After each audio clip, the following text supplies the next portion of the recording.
Hey guys, I'm going to do an unboxing today from Bob's Balls. Let's check this out. I got two snakes from Bob. They did get delayed, so they've been in the box actually probably about an extra 30 hours because unfortunately I had to work this morning. So, but as I said in my last video, usually they're always okay.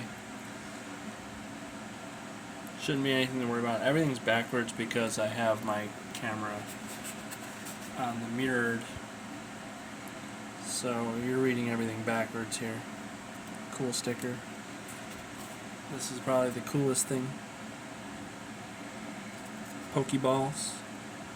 It's so cool.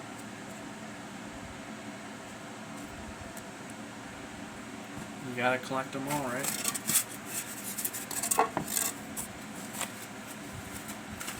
Heat pack is still warm, and like I said, this has been, they've probably been in this box for at least around 48 hours at this point. That's a 40-hour heat pack, so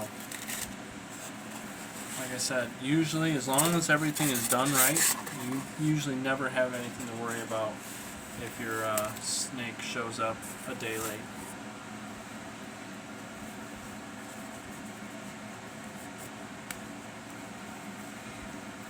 You just want to make sure that you don't ship when it's too cold, don't ship when it's too hot, and when you're shipping, if it's on the warmer side and you need to use a cool pack, then use the cool pack, or if it's colder out, then use the heat pack. And the first one here is a gravel specter female.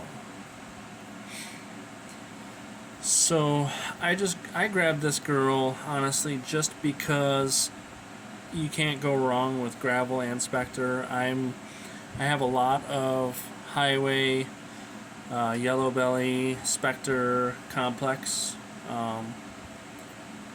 so I'd like to get into asphalt as well, but I grabbed this girl because you can't go wrong with something like this to make hets with. So when she grows up, I'll be doing things like putting Spectre Desert Ghost to her, or I have an Orange Dream Yellow Belly Desert Ghost male. I have Super Pastel Highway Pied male. Maybe put Sunset to her, so you have a clutch of nothing but gravel or Spectre het sunsets. You know, so you can't go wrong with a super form combo like this in a female. I would not buy something like this in a male because everything I like to do involves recessives. The recessives I work with are Axanthic VPI, Desert Ghost, Pied, Clown. I have a little bit of hypo, and then Sunset. So if I'm gonna ever buy something that's not a visual of one of those, when it comes to males, I'll only buy males that are a visual combo, and upgrade my males. It's good to stay focused. You can't have everything, so focusing on certain recessive projects is the key, or also certain double recessive or triple recessive projects. But having like one of every little thing is never going to really do your collection justice unless you have a huge collection.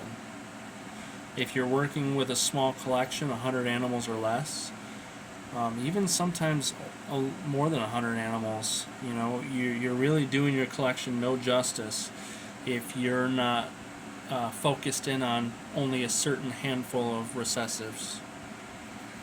And then especially if you're trying to do things like make double recessives and triple recessives, then you really need to hone in what your favorite recessives are, to make a good decision on what, what to produce.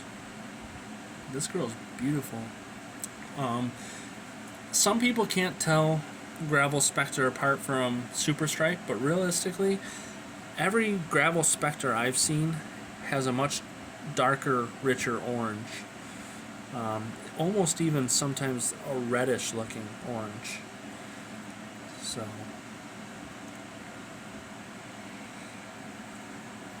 she is active, that's for sure. So she's done being in this snake bag, but she's going to go back in there for just a little bit longer. And this one is something I wanted really bad, and I watched a few of them come and go, and Bob didn't even have this one posted yet. I saw an Instagram live he did. It might have been YouTube. Anyways, I was watching a live he did, and he's showing off clutches. So I went ahead and I messaged him right away about this girl. If I can get this bag open.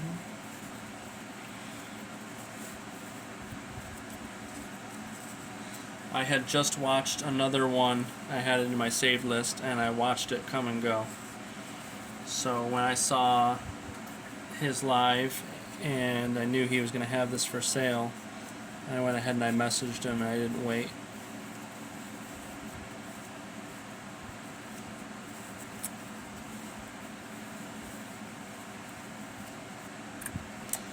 And this one is a Cypress clown female. So if you haven't seen Cypress clown stuff, Cypress, I slept on Cypress for a while. Just didn't seem like it did a lot at first. The single gene form doesn't look like too much. But then you look at combos like Cypress Red Stripe, and you're like, yeah, dumbfounded at how it's not an allelic combo. And then once I started seeing Cypress and Clown, that's when I decided, you know what, I need to get something. I need to get a look at the flames. Look at these. Look at the white coming up. Look at that. Look at this burnt orange color.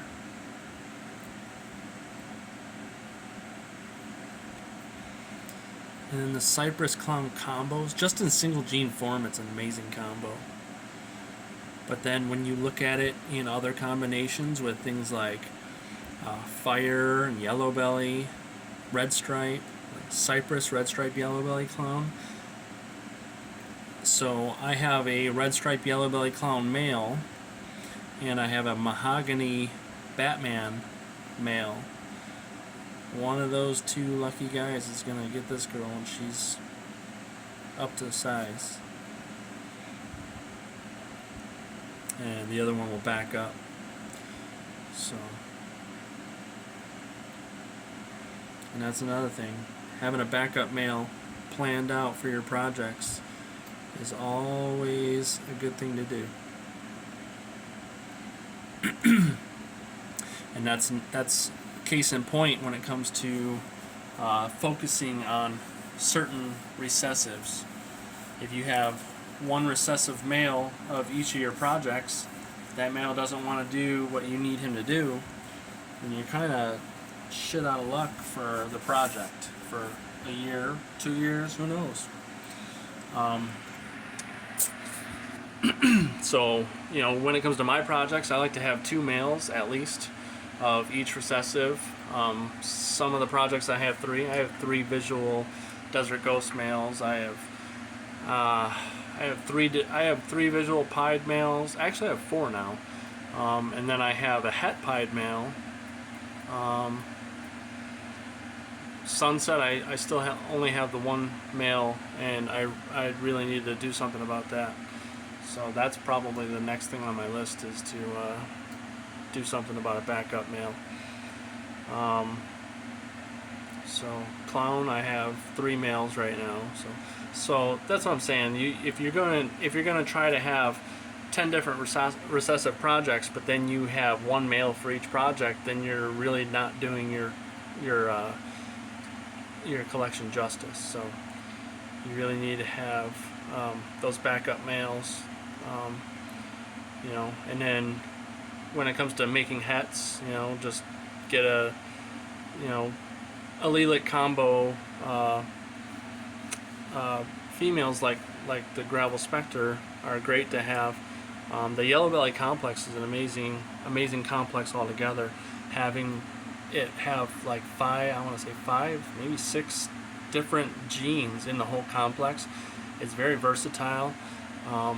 You know, buying male recessives that have one of those, and then having the allelic combo females to put them to make powerful super hets.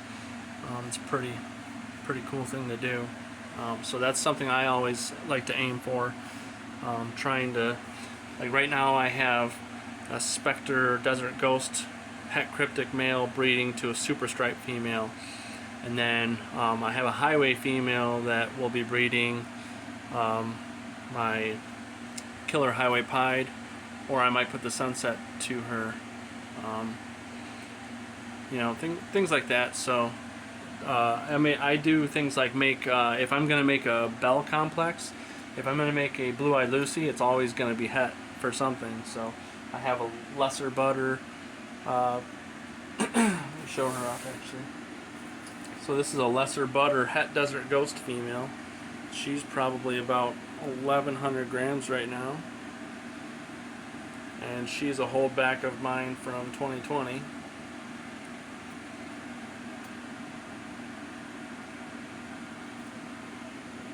This is my 5th year producing ball pythons.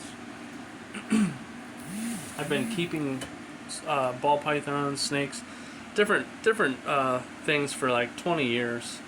I had all kinds of different animals as a teenager and all that, and I gave up most of it, like a lot of teenagers do when you start getting into your 20s. You're trying to party and have fun with your friends and all that stuff, and you don't have time for the reptiles anymore. Get older, start itching to have something again. I decided I wanted a green tree python. I didn't want anything to do with ball pythons. I got a green tree python and started seeing videos of breeding, Brian Parchek videos. I started watching old Always Evolving Python videos, and you know, actually I think that was like right when he first started making YouTube videos, was probably around when I got in, or maybe a year in or something like that. But I started seeing all that stuff, and I'm over here just looking for a ball python for my kids because they can't hold the green tree python. And I got caught up with all these morphs. Always used to look at Reptile magazine as a teenager and drooled over the piebalds. Never thought I would ever own one because how expensive they were, and here we are. So you know, it's a pretty amazing hobby to be in. And right now I have, actually speaking of piebalds, I have an Orange Dream het pied female in ovulation right now. She gave me 6 eggs last year, and last year she was bred to my mahogany yellow belly het pied. There's the tail suck.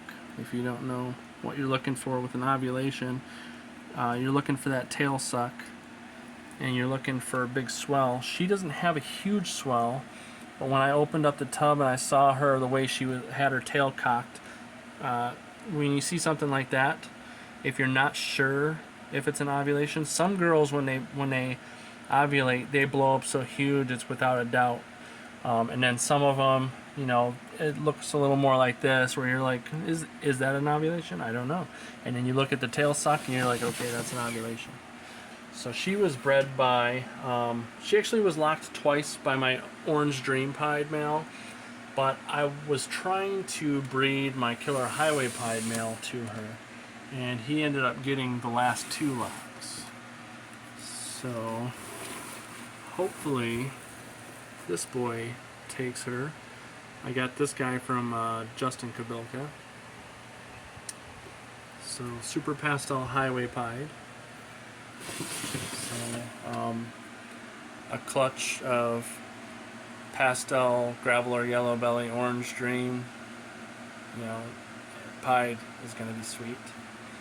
And then I'll show off a couple of her babies from last year. Actually, last year I got very lucky and hit 3 pieds out of 6 eggs. So this one is a mahogany yellow belly pied. I thought it was orange dream at first too because of how orange it was when it was a hatchling. Now I'm thinking just mahogany yellow belly.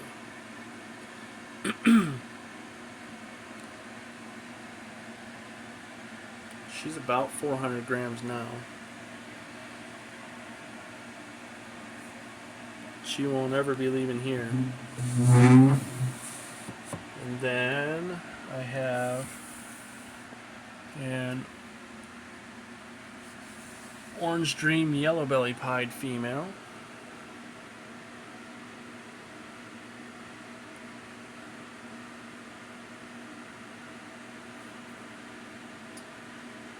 And that was the cool thing is I literally hit like all the best genes in the visual pieds.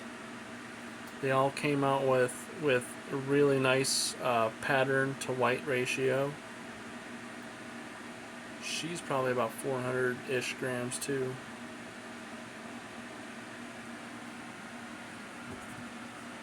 And then I hit an orange dream yellow belly pied male. And he has like the nicest colors. Super nice orange.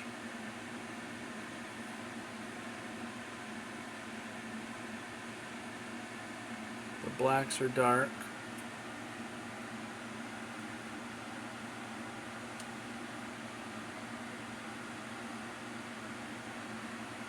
And he'll basically be a replacement for my orange dream pied male.